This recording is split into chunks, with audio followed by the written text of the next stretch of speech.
Hello, history learners. I'm here to share fascinating stories from history in an audio format, perfect for listening while doing chores, studying, or just relaxing with something interesting in the background.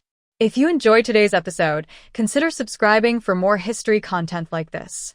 Without further ado, let's dive into today's episode and uncover the remarkable story of how the tomato became one of the world's most beloved foods after centuries of fear, suspicion, and rumors that it was deadly.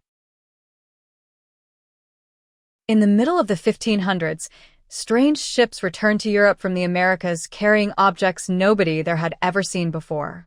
There were beans in unfamiliar colors, peppers that burned the tongue, golden maize, potatoes pulled from underground like buried stones, and among them, a bright red fruit that looked almost too vivid to be real.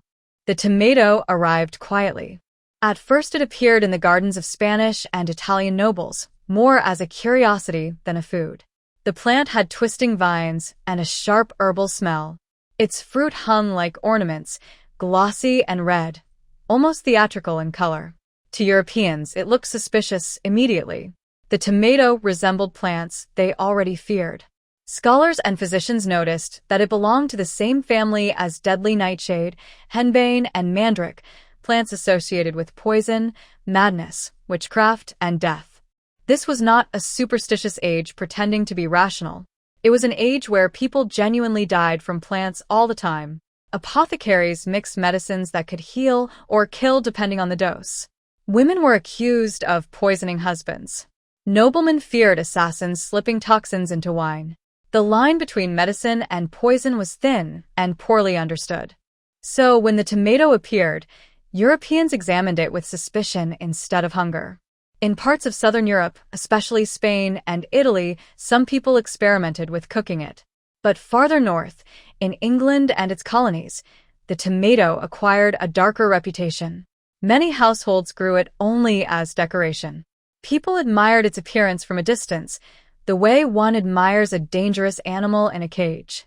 The rich, oddly enough, may have helped spread the fear. At aristocratic tables in the 17th and 18th centuries, meals were often served on pewter plates that contained lead. Tomatoes are acidic, and when slices of tomato sat against the metal, tiny amounts of lead could seep into the food. Nobody understood chemistry well enough to see what was happening. A wealthy man might enjoy a dish containing tomatoes, fall violently ill afterward, and blame the unfamiliar fruit instead of the plate beneath it. Stories spread quietly through dinner parties and households. Tomatoes upset the stomach. Tomatoes brought fever. Tomatoes poisoned the blood. And because the wealthy were usually considered the educated class, their fears carried authority. Meanwhile, poor people often used wooden bowls and simpler cookware. Some of them ate tomatoes without consequence. But history has a habit of listening more carefully to the fears of elites than to the experience of common people. For a long time, the tomato lived in a strange half-world across Europe and colonial America. It was known everywhere, but trusted nowhere completely. Botanists argued over it. Physicians warned against it. Gardeners cultivated it anyway because it was beautiful. Then came the stories. By the early 1800s, America was changing rapidly. Cities were growing. Trade expanded. New immigrants arrived carrying food traditions from southern Europe where tomatoes were already woven into everyday cooking. Slowly, the old fear began to weaken. But legends survive longest when they are dramatic. One story rose above all the others. According to popular American folklore, a man named Robert Gibbon Johnson stood before a crowd in Salem, New Jersey, in 1820 holding a basket of tomatoes. The crowd believed he was about to commit suicide. Some versions of the story claimed doctors warned he would die in agony. Others said women fainted while watching. Supposedly, people gathered expecting to witness a public death. Johnson then began eating the tomatoes one by one. The crowd waited. Nothing happened. He did not collapse. He did not foam at the mouth. He simply finished the basket and remained standing. The story became famous because it felt perfect, a single theatrical moment where reason defeated fear.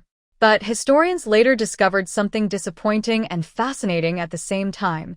The event probably never happened, at least not the way people described it. Newspapers from the time never mentioned it. Americans were already eating tomatoes before 1820. Thomas Jefferson himself had grown them decades earlier. Yet people kept repeating the tale because legends do not survive by being accurate. They survive by expressing emotional truth. And emotionally, the story captured something real. For generations, the tomato had represented danger, foreignness, uncertainty, and distrust of the unfamiliar world arriving from overseas. By the 19th century, people were finally beginning to accept it. Then acceptance turned into obsession. Factories learned how to can tomatoes. Ketchup became industrialized. Italian immigrant cooking spread across American cities. Tomato sauces filled kitchens with smells that would once have frightened Europeans. The fruit that people once whispered about became the foundation of pizza, pasta, soups, curries, and sauces across the world. Today it is difficult to imagine fearing a tomato. They sit harmlessly in grocery stores and gardens, sliced into sandwiches and salads without a second thought.